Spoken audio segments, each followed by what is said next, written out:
TDF flange forming machine.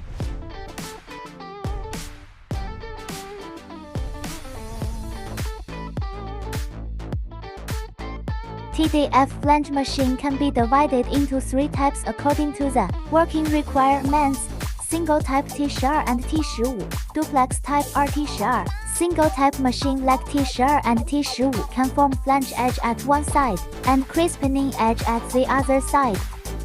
Duplex type like RT12 can form flange edge at both sides simultaneously to improve efficiency and save time. Additionally, duplex type can add flange edge or crispening edge outside at either side. Our company would specially introduce high-strength rolling reels made of GCR15, a kind of steel which prolongs the machine life by more than 5 times and outputs stainless steel TDF flange.